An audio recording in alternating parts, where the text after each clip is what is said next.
ये रीनीट के लिए तुम नहीं बैठ सकते। नीट के लूप में जितना फंसते जाओगे ये आपको बाद में रिग्रेट ही देगा कि प्रिपेयर कैसे करना है, एक्सपेक्टेड डेट क्या है, कुछ भी नहीं हुआ है। पेपर इजी है। तो आप लोगों को पता ही होगा कि जो नीट का पेपर हुआ था 3 मई को, वो कैंसिल हो गया है, रीनीट होने वाला है। तो इस टाइम पे बहुत सारी वीडियोस आ रही है इंस्टाग्राम पे, यूट्यूब पे, तो हम इस पे टाइम वेस्ट नहीं करेंगे। पर एक चीज़ मानो कि ये इंडिया है और इंडिया में ना कभी भी कसूरवार को कोई सज़ा नहीं मिलती है। यहाँ पे असल में जो इंसान भुगतता है वो है आम जनता, जिनका कोई कसूर नहीं होता है इन सब चीज़ों में, जो ना ही पेपर अफोर्ड कर सकते हैं लेना, खरीदना।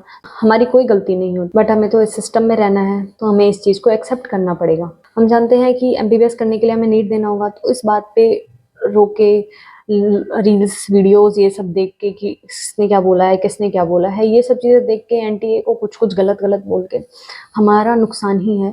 हम जितना जल्दी स्टार्ट करेंगे इस चीज़ से बाहर आके, हमारे लिए उतना अच्छा है, क्योंकि हम स्टूडेंट्स हैं। और आपको भी पता है 2024 में इतना हंगामा हुआ, इतनी सारी चीज़ें हुई, कुछ हुआ उन चीज़ों का? कुछ भी नहीं हुआ है। सेम अब 2026 में भी यही हो रहा है। तो आज शुरू करो, अभी शुरू करो या 10 दिन बाद शुरू करो, करना तो तुम्हें ही है और नीट हमें वापस देना पड़ेगा।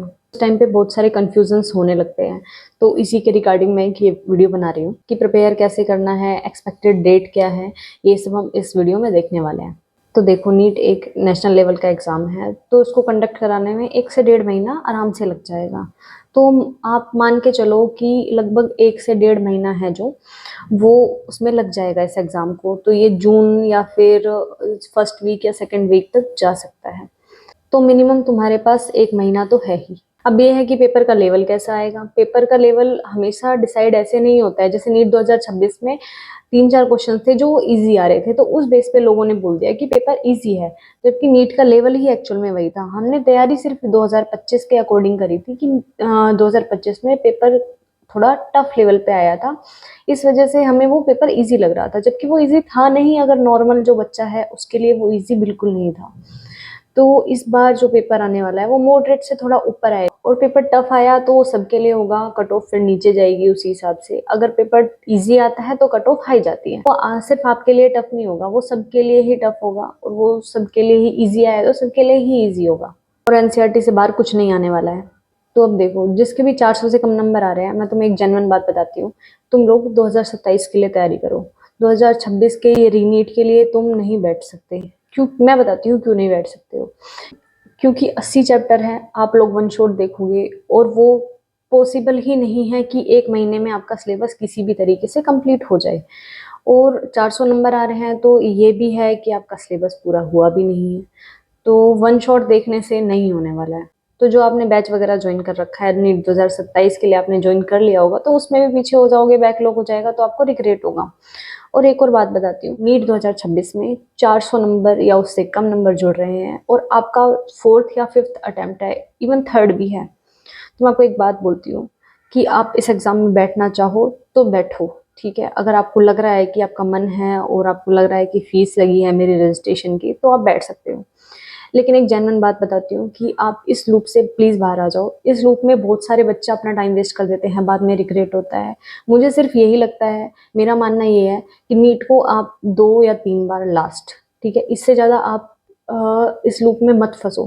नीट के लूप में जितना फंसते जाओगे, ये आपको बाद में रिग्रेट ही देगा। तो मेरा मानना सिर्फ यही है कि अगर आपका 4th या 5th अटेम्प्ट है और 400 नंबर या उससे कम आ रहे हैं, तो आप इस लूप से बाहर आ जाओ। और बहुत सारी नई नई चीज़ें हैं, आप उनको ट्राई करो। बहुत सारा करियर ऑप्शंस है, बहुत सारी चीज़ें हैं। आप अभी इस लूप से बाहर आओगे, आप बहुत नई नई चीज़ें ट्राई करोगे, बहुत ऑप्शंस खुलेंगे। ऐसा नहीं है कि नीट ही है।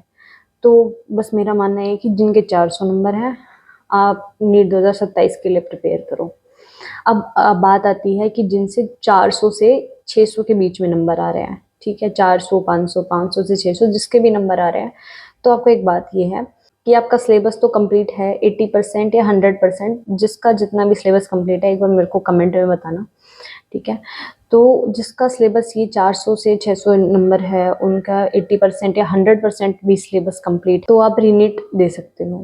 अपना सिलेबस पूरा करो, टेस्ट वगैरह दो, और आप उस बॉर्डर लाइन या बॉर्डर लाइन को हो सकता है क्रॉस कर जाओ सिलेक्शन वाली को, क्योंकि 400 से 600, और जहाँ तक मेरा मानना है कि इस बार पेपर थोड़ा अच्छे लेवल पे आएगा, क्योंकि रीनीट हो रहा है। ऐसे ही 2016 में भी हुआ था। तो आप अपने अच्छे लेवल की तैयारी करना। अब अगली बात आती है जो जिनके 600 या 600 प्लस नंबर आ रहे हैं उनके बारे में। तो आप लोगों का सिलेबस कंप्लीट है, आप लोगों ने पहले अच्छे से सिलेबस कंप्लीट किया है, टेस्ट में भी अच्छे नंबर आ रहे होंगे और इस टाइम पे ये लग रहा होगा कि अब नहीं पढ़ा जाएगा, अब नहीं कुछ याद है और याद नहीं आएगा। पर मैं एक बात बताती हूँ कि आप जैसे ही आप रिवाइज करना चालू करोगे तो आपको सारी चीज़ें वापस से रिकॉल होंगी और सब नॉर्मल लगने लगेगा और आप अच्छे से तैयारी कर पाओगे। मानती हूँ बहुत डिफ़िकल्ट है इस टाइम पे, लेकिन कर लोगे आप। तो अभी 1-2 दिन क्या करना है मैं बताती हूँ। उस इनर्शिया में, उस फेज़ में मेंटली प्रिपेयर होने में टाइम लगेगा आपको। कुछ 1-2 दिन आपको टाइम लगेंगे। तो 1-2 दिन आपको क्या करना है, पीसीबी में जो भी आपको सिलेबस में सबसे ईज़ी चैप्टर लगता है, उसके जेईई मेन के और नीट के पीवाईक्यू की वीडियो उठाओ और उसको देखो, सोल्व करो। मूड अच्छा होगा, कॉन्फिडेंस आएगा।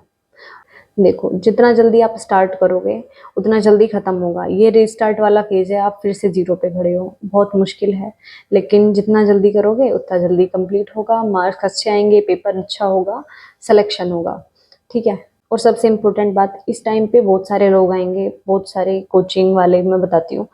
तो इसमें क्या होगा कि अभी रीनीट के लिए बैच लॉन्च करेंगे, उनका काम है वो करेंगे। लेकिन इस टाइम पे अगर 600 प्लस या 400-500 वाले जो 500 प्लस हैं, उनके नंबर जो भी आ रहे हैं आपके, ठीक है? आपको बैच लेने की कोई ज़रूरत नहीं है। आप अपना रिवाइज़ करो, सिलेबस कंप्लीट करो, टेस्ट दो, पीवाईक्यू करो, दैट्स इट। आपको बैच वगैरह लेने की कोई ज़रूरत नहीं है, कोई बैच जॉइन करने की ज़रूरत नहीं है, क्योंकि बोल रहे होंगे 1 महीने में, 1.5 महीने में हम सिलेबस पूरा करा देंगे। नहीं, रियलिटी में ये पॉसिबल है ही नहीं। और घबराना नहीं है इस टाइम पे, क्योंकि इस टाइम पे ऐसा लग रहा होगा कि मेरे साथ ही क्यों हुआ? ये तुम्हारे साथ, तुम अकेले नहीं हो, ये सबके साथ हुआ है। तो इस चीज़ को जितना जल्दी एक्सेप्ट करोगे, इस चीज़ से जितना जल्दी बाहर आओगे, जितना जल्दी स्टार्ट करोगे, वो आपके लिए अच्छा है। और आपको किसी भी तरह से मेरी तरफ से हेल्प चाहिए, मैं पूरी कोशिश करूँगी आपकी हेल्प करने की। आप कमेंट करना और टेलीग्राम चैनल है, मैं उस पे आपको गाइड करूँगी, आप जॉइन कर सकते हो। Thank you.